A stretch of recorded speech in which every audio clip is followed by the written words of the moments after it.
कल्पना करा, एका बाजूला जिल्ह्यात मुसळधार पावसामुळे भयानक पूरस्थिती निर्माण झाली आहे. नद्यांनी चक्क धोक्याची पातळी ओलांडली आहे. बापरे. हो ना. आणि त्याच वेळी जिल्ह्याच्या दुसऱ्या टोकाला 2 गटांमध्ये अचानक काहीतरी तणाव निर्माण झालाय आणि दंगल उसळण्याची शक्यता आहे. म्हणजे परिस्थिती एकदम हाताबाहेर गेलेली आहे. अगदी. आणि या सगळ्या गोंधळात अवघ्या 8 आठवड्याभरात तिथे निवडणुकांचं मतदान पार पडायचंय. अरे देवा. मग आता मला सांगा, अशा या अभूतपूर्व आणि अत्यंत गुंतागुंतीच्या परिस्थितीत या संपूर्ण जिल्ह्याचा गाळा कोण हाकत असेल? खूपच महत्वाचा प्रश्न आहे. म्हणजे या तिन्ही आघाड्यांवर आपत्ती, कायदा सुव्यवस्था आणि निवडणुका यावर एकाच वेळी अचूक निर्णय घेणारी ती अंतिम व्यक्ती कोण असते? ती व्यक्ती असते जिल्ह्याचा कॅप्टन, म्हणजेच जिल्हाधिकारी. बरोबर. आजच्या या सखोल चर्चेत आपण याच प्रशासकीय घड्याळाच्या आत डोकावून पाहणार आहोत. आपल्याकडे नागरिकशास्त्र आणि प्रशासकीय माहितीचे काही उत्तम दस्तऐवज आहेत. त्या आधारे आपण समजून घेणार आहोत की कागदावर अत्यंत क्लिष्ट वाटणारा हा प्रशासकीय डोलारा प्रत्यक्षात कसा उभा आहे. नक्कीच. ठीक आहे, आपण हे थोडे उलगडून पाहूया. हो. आणि या प्रशासकीय घड्याळाची रचना समजून घेणं खरोखरच रंजक आहे बघा. बरोबर. जेव्हा आपण जिल्ह्याविषयी बोलतो ना, तेव्हा अनेकदा लोकांचा गोंधळ उडतो. म्हणजे नक्की कसा गोंधळ? म्हणजे बघा, ग्रामीण भागात रस्ते बांधणे, पाणी पुरवठा, शाळा चालवणे यासाठी आपण जिल्हा परिषद पाहतो. बरोबर, जिल्हा परिषद असतेच. पण जिल्हा परिषद ही स्थानिक विकासाची कामं पाहत असली तरी संपूर्ण जिल्ह्याचं जे मूळ प्रशासन आहे ना, त्याचा गाडा जिल्हाधिकाऱ्यांच्याच हातात असतो. अच्छा. आणि त्यांची नेमणूक ही थेट राज्य शासनाकडून केली जाते. म्हणजे विकासाची कामे लोकप्रतिनिधींच्या हातात राहावीत, पण राज्याचे कायदे, महसूल आणि शांतता याची सूत्रे एका प्रशासकीय अधिकाऱ्याकडे असावीत. अगदी बरोबर. ही दुहेरी व्यवस्था मुद्दाम तशी ठेवली आहे, जेणेकरून एक त्रयस्थ आणि प्रशिक्षित अधिकारी तिथे असेल. आणि या अधिकाऱ्याच्या कामाची व्याप्ती पाहिली की खरंच थक्क व्हायला होते. म्हणजे आपण जर स्रोतातील तक्ता पाहिला तर एका बाजूला ते जिल्ह्याचे मुख्य महसूल अधिकारी असतात. होय. म्हणजे शेतसारा गोळा करण्यापासून ते शेतीच्या कायद्यांची अंमलबजावणी करणे हे त्यांच्याच अखत्यारीत येते. दुष्काळ किंवा टंचाई असली की चारा छावण्या उभारणे, पाण्याचे टँकर सुरू करणे, त्यासाठी त्यांच्यात सहीची गरज असते. आणि दुसऱ्या बाजूला ते जिल्ह्याचे मुख्य दंडाधिकारी असतात, म्हणजे डिस्ट्रिक्ट मॅजिस्ट्रेट. समाजात काही तणाव निर्माण झाला तर जमावबंदी किंवा प्रसंगी संचारबंदी म्हणजे कर्फ्यू लागू करण्याचे अधिकार त्यांच्याकडे असतात ना. हो. आणि त्याहीपेक्षा महत्वाची गोष्ट म्हणजे निवडणुकांचा काळ. जेव्हा निवडणुका जाहीर होतात तेव्हा जिल्हाधिकारी हे जिल्हा निवडणूक अधिकारी बनतात. अरे वा. त्यावेळी संपूर्ण जिल्ह्याची प्रशासकीय यंत्रणा त्यांच्या नियंत्रणाखाली येते. आणि सर्वात कळीचा मुद्दा म्हणजे आपत्ती व्यवस्थापन. म्हणजे आपण सुरुवातीला जे पुराचं उदाहरण घेतले ते. अगदी तेच. अशावेळी तातडीने निर्णय घेणे, लष्कर किंवा NDRFच्या तुकड्यांना पाचारण करणे हे सगळं तेच पाहतात. हे सगळे ऐकल्यावर माझ्या डोक्यात आत्ता एक विचार आला. म्हणजे हे अगदी एखाद्या स्मार्टफोनच्या ऑपरेटिंग सिस्टीमसारखं नाहीये का? OS सारखं. OS म्हणजे कसं? बघा, आपल्या फोनची OS काय करते? ती बॅकग्राऊंडला सर्व ॲप्स सुरळीत चालवते. तुम्ही कॅमेरा वापरत असताना अचानक फोन आला तर सिस्टीम क्रॅश होऊ न देता ती दोन्ही गोष्टी मॅनेज करते, मेमरी ऑप्टिमाइज करते. अच्छा. हां. अगदी तसेच जिल्हाधिकारी हे जिल्ह्याची ऑपरेटिंग सिस्टीम आहेत. ते एकाच वेळी महसूल, पोलीस, आरोग्य, शिक्षण हे सगळे ॲप्स हाताळतात आणि आणीबाणीच्या वेळी जिल्ह्याची सिस्टीम क्रॅश होऊ देत नाहीत. क्या बात आहे. हे अतिशय चपखल उदाहरण आहे. आणि येथे एक अतिशय रंजक गोष्ट अशी आहे की या उदाहरणावरून एक महत्त्वाचा प्रशासकीय प्रश्न निर्माण होतो. कोणता प्रश्न? बघा, आपण लोकशाहीत नेहमी सत्तेच्या विकेंद्रीकरणावर भर देतो. मग जिल्ह्याच्या पातळीवर इतके अफाट अधिकार एकाच व्यक्तीच्या म्हणजेच जिल्हाधिकाऱ्यांच्या हातात का एकवटलेले असतात? हो ना. सत्तेचे केंद्रीकरण टाळायला हवे हा तर लोकशाहीचा पाया आहे. मग इथे अपवाद का? मी पण हाच विचार करत होतो. कारण जेव्हा संकट येते तेव्हा चर्चा करण्यासाठी वेळ नसतो. आपत्ती व्यवस्थापन आणि कायदा सुव्यवस्थेचा विचार करा. जर धरणाचे दरवाजे अचानक उघडावे लागले आणि गावांमध्ये पाणी शिरणार असेल तर अशा वेळी समिती नेमून किंवा मतदान घेऊन निर्णय घेता येत नाही. खरंय, तिथे क्विक ॲक्शन हवी. हो, तिथे एका स्पष्ट कमांडची गरज असते. गोंधळ टाळण्यासाठी आणि जीवितहानी रोखण्यासाठी निर्णय प्रक्रियेचं हे केंद्रीकरण अत्यंत आवश्यक असते. एकाच व्यक्तीला अंतिम जबाबदार धरले की यंत्रणा वेगाने हलते. पण ही यंत्रणा फक्त एका व्यक्तीवर अवलंबून राहू शकत नाही ना. विशेषतः जेव्हा सामाजिक स्वास्थ्य राखण्याचा प्रश्न येतो. नक्कीच नाही. समाजातील मतभेद जर सामोपचाराने सुटले नाहीत तर त्याचं रूपांतर हिंसक घटनांमध्ये होते. आणि इथेच या प्रशासकीय घड्याळाचे दुसरे महत्त्वाचे चक्र फिरू लागते. म्हणजे पोलीस यंत्रणा. बरोबर. जिल्हाधिकाऱ्यांना कायदा आणि सुव्यवस्था राखण्यासाठी पोलीस अध्यक्ष म्हणजे SP मदत करतात. शहरांमध्ये हीच जबाबदारी पोलीस आयुक्तांवर असते. हो, आणि या पोलीस आणि प्रशासकीय साखळीचं जे जाळं विणलेलं आहे ते समजून घेणं खूप रंजक आहे. ही साखळी एका अर्थाने समाजाचा शॉक ॲब्झॉर्बर म्हणून काम करते बघा. शॉक ॲब्झॉर्बर? हो, प्रशासकीय पातळीवर पाहिले तर सर्वात वर जिल्हाधिकारी, त्यांच्या खाली तालुक्यासाठी उपजिल्हाधिकारी आणि तहसीलदार, त्यांच्या खाली मंडळ अधिकारी आणि अगदी गावाच्या पातळीवर तलाठी. आणि या प्रशासकीय साखळीला अगदी तंतोतंत समांतर अशी पोलीस दलाची साखळी असते ना? होय. जिल्ह्यासाठी पोलीस अधीक्षक, त्यांच्या मदतीला पोलीस उपअधीक्षक, मग पोलीस निरीक्षक, सहाय्यक पोलीस निरीक्षक आणि अगदी तळाला गावामध्ये शांतता राखण्यासाठी पोलीस पाटील. अगदी बरोबर. आता हे काम कसे करते ते पाहूया. समजा एखाद्या गावात जमिनीच्या सीमेवरून 2 शेतकऱ्यांमध्ये मोठा वाद झाला. अशा वेळी गावातला पोलीस पाटील सर्वात आधी हस्तक्षेप करेल आणि परिस्थिती हाताबाहेर जाऊ नये म्हणून प्रयत्न करेल. जर वाद मिटला नाही तर तो प्रशासकीय साखळीतील तलाठी किंवा तहसीलदारांना आणि इकडे पोलीस साखळीतील स्थानिक पोलिसांना माहिती देईल. म्हणजे एक छोटीशी ठिणगी वणवा होण्याआधीच ही यंत्रणा ती विझवण्याचा प्रयत्न करते. हो, एक्झॅक्टली. पण जर ही ठिणगी विझली नाही आणि तो वाद कायद्याच्या कक्षेत गेला, म्हणजे तिथे हाणामारी झाली किंवा हक्काचा प्रश्न निर्माण झाला, तर मग प्रशासनाची मर्यादा संपते आणि न्यायव्यवस्थेची भूमिका सुरू होते. बरोबर आहे. आणि संविधानाने प्रशासनापासून पूर्णपणे स्वतंत्र अशी न्यायव्यवस्था आपल्याला दिली आहे. सर्वोच्च न्यायालय आणि उच्च न्यायालयांच्या खाली प्रत्येक जिल्ह्यासाठी एक जिल्हा न्यायालय असते. हो, आणि इथे 2 महत्त्वाचे ट्रॅक्स आहेत बघा.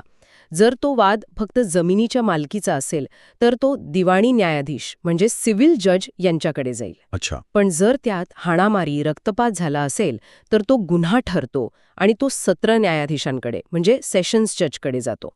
त्याखाली मग प्रथम आणि द्वितीय श्रेणीचे मॅजिस्ट्रेट असतात. या रचनेमध्ये ना, मी मगाशी जे वाचत होतो स्रोतांमध्ये, त्यात एक अत्यंत बारीक पण महत्वाची गोष्ट आहे. कोणती? आपण मगाशी ज्या तहसीलदारांचा उल्लेख केला ते केवळ प्रशासकीय अधिकारी नसून त्यांच्याकडे तालुका दंडाधिकारी म्हणूनही अधिकार असतात. हो, एक्झिक्युटिव्ह मॅजिस्ट्रेट. म्हणजे तालुक्यातील छोटे मोठे तंटे जे न्यायालयात जाण्याआधीच प्रशासकीय पातळीवर सोडवले जाऊ शकतात, तिथे तहसीलदार निवाडा करू शकतात. अगदी बरोबर. पण एक मिनिट, इथे मला एक मोठा प्रश्न पडतोय. बोला ना. आपण पाहिलं की गावात तंटा झाला तर आधी पोलीस पाटील, मग तहसीलदार, तिथे नाही सुटला तर तालुका न्यायालय, मग जिल्हा न्यायालयात दिवाणी किंवा फौजदारी, तिथून उच्च न्यायालय आणि शेवटी सर्वोच्च न्यायालय. हे इतके सारे स्तर आहेत.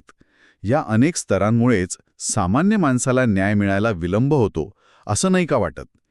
तो तारीख पे तारीख हा जो अनुभव आहे तो याच गुंतागुंतीमुळे येतो ना?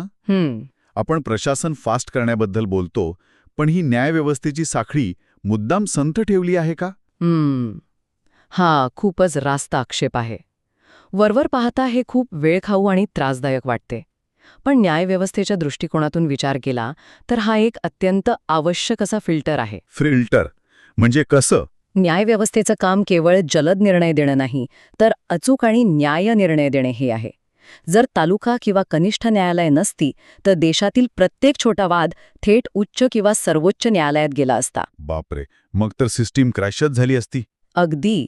ती व्यवस्था पूर्णपणे कोलमडून पडली असती. म्हणजे हा जो ताण आहे तो विभागून देण्याची ही पद्धत आहे? होय. दिवाणी आणि फौजदारी असे खटल्यांचे स्वरूप वेगवेगळे असते. त्यामुळे त्या विषयातील तज्ज्ञ न्यायाधीशाकडे तो खटला जातो. बरोबर. आणि सर्वात महत्त्वाचे म्हणजे खालच्या न्यायालयाने दिलेल्या निर्णयाविरुद्ध अपील करण्याची सोय. समजा एखादा तालुका न्यायालयाने चुकीचा निर्णय दिला तर तो अंतिम मानला जाऊ नये यासाठी हे स्तर आवश्यक आहेत. म्हणजे घाईघाईत अन्याय होण्यापेक्षा वेळ लागला तरी योग्य न्याय मिळणं हे लोकशाहीत जास्त अपेक्षित आहे. अगदी तेच. आता हा विषय खऱ्या अर्थाने रंजक वळण घेतो. कारण आपण मगासपासून प्रशासनाचे आणि न्यायव्यवस्थेचे जे आदर्श रूप पाहत आहोत त्यात एक खूप मोठा अडसर आहे. कोणता? लाल फीतशाही, रेड टेप. सरकारी कार्यालय म्हटलं की आपल्या डोळ्यांसमोर काय येतं? धुळीने माखलेल्या फायलींचे ढीग. बरोबर. एका टेबलावरून दुसऱ्या टेबलावर जाणाऱ्या फाईली, चहाच्या वेळेत रिकाम्या असलेल्या खुर्च्या आणि एका साध्या दाखल्यासाठी महिना खेटे मारणारा सामान्य माणूस. हे चित्र खूप सामान्य आहे आपल्याकडे. पण महाराष्ट्राच्या प्रशासकीय इतिहासात असे काही भन्नाट सनदी अधिकारी होऊन गेले ज्यांनी या जुनाट सिस्टममध्ये अक्षरशः मुसंडी मारली आणि काही भारी सुधारणा घडवून आणल्या. हो, हे जे बदल त्यांनी केले ते आज प्रशासनात पॅटर्न म्हणून ओळखले जातात. मी सांगते, हे पॅटर्न म्हणजे केवळ फाईल्स हलवण्याचे नवीन नियम नव्हते, तर तो नोकरशाहीच्या मानसिकतेवर केलेला एक थेट प्रहार होता. खरंय. यातील 3 प्रमुख प्रशासकीय सुधारणा समजून घेणं आजच्या काळात खूप महत्त्वाचं आहे, कारण त्यांनी सुशासन म्हणजे काय याचे प्रत्यक्ष उदाहरण लोकांसमोर ठेवले. यातला पहिला आणि सर्वात प्रसिद्ध पॅटर्न आहे लखीना पॅटर्न. अहमदनगर जिल्ह्याचे तत्कालीन जिल्हाधिकारी श्री अनिल कुमार लखीना यांनी हा प्रयोग केला होता बघा. हो, विचार करा, त्या काळात एखादा शेतकरी कर्ज मिळवण्यासाठी किंवा उत्पन्नाचा दाखला काढण्यासाठी तालुक्याच्या ठिकाणी यायचा. त्याला कधी या क्लार्ककडे तर कधी त्या साहेबांकडे जावे लागायचे. अगदी त्रस्त होऊन जायचा माणूस. लखीना यांनी हा सगळा गोंधळ थांबवला. त्यांनी काय केले तर कामांचे प्रमाणीकरण केले, नियम अत्यंत सोप्या भाषेत लावले आणि सर्वात मोठी क्रांती म्हणजे एक खिडकी योजना सुरू केली. अरे वा, या एका खिडकी योजनेचा इम्पॅक्ट खूप मोठा होता बघा. नागरिकाला आता कार्यालयभर फिरायची गरज नव्हती. बरोबर. त्याने एका खिडकीवर अर्ज द्यायचा आणि त्याला त्याच खिडकीवरून ठराविक वेळेत त्याचे काम पूर्ण होऊन मिळणार.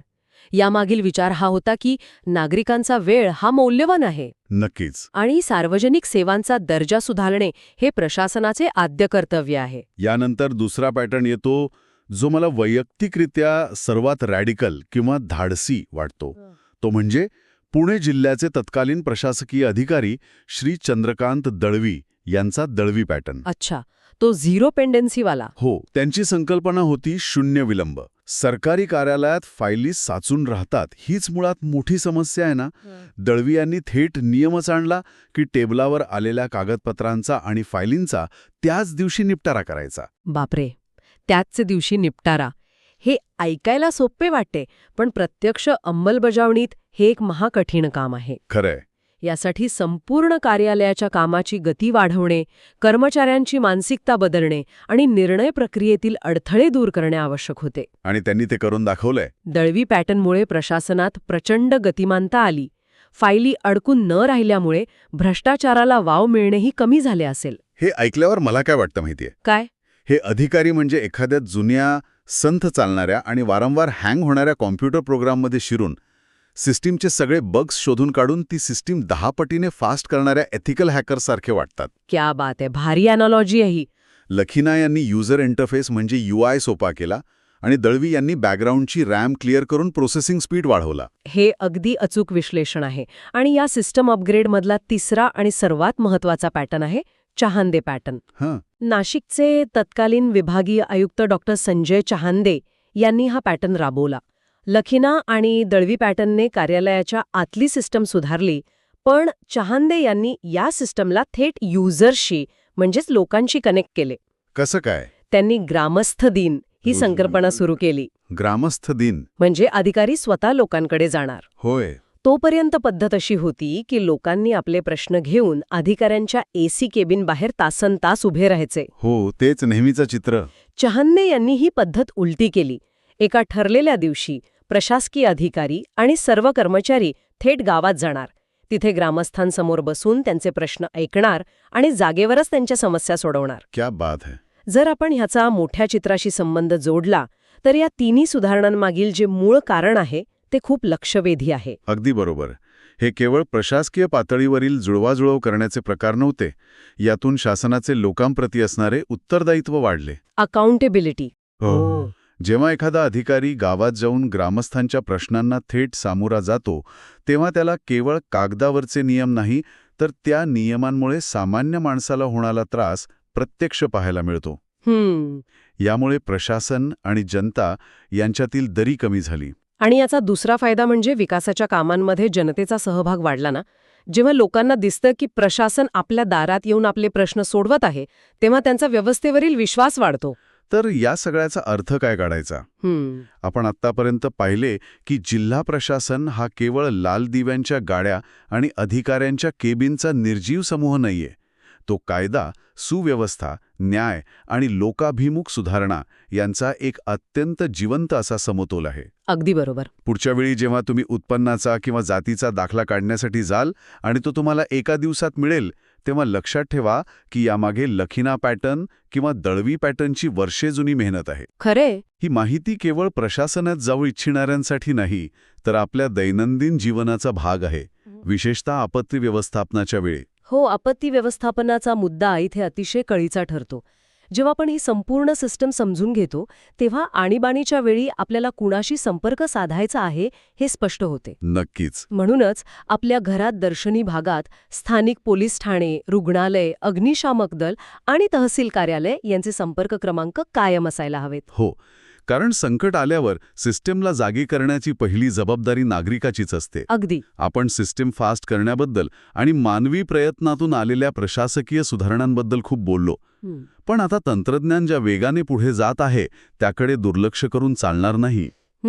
आज पुराची किंवा वादळाची पूर्वसूचना देणारी रडार प्रणाली आपल्याकडे आहे. तंत्रज्ञानाचा प्रशासनातील हस्तक्षेप वाढतोय. हो, आणि हा मुद्दा एका अत्यंत महत्त्वाच्या आणि काहीशा अस्वस्थ करणाऱ्या प्रश्नाकडे लक्ष वेधतो. कोणता प्रश्न? आपण पाहिले की माणसांनी प्रयत्न करून शून्य विलंब आणला किंवा एका खिडकीतून कामे मार्गी लावली. पण भविष्याचा विचार करा. जेव्हा आर्टिफिशियल इंटेलिजन्स म्हणजेच AI प्रशासकीय कामाचा ताबा घेईल तेव्हा काय होईल? बापरे, हा तर खूपच मोठा विचार आहे. AIला फायली वाचण्यासाठी आणि त्यावर निर्णय घेण्यासाठी सेकंदाचाही 1000वा भाग पुरेसा असेल. पूर्ण प्रशासन एका मोबाईल ॲपवर येईल. भविष्यातील प्रशासकीय पॅटर्न हे कदाचित पूर्णपणे AIवर आधारित असतील. पण जर सर्व काही अल्गोरिदम आणि डिजिटल प्रक्रियांवर चालणार असेल, तर मग मानवी संवादावर आधारित असलेल्या शहांदे पॅटर्नचे काय होणार? हाच तर खरा प्रश्न आहे. अधिकाऱ्यांनी प्रत्यक्ष गावात जाऊन लोकांचे प्रश्न ऐकणारा ग्रामस्थ दिन भविष्यात कसा असेल?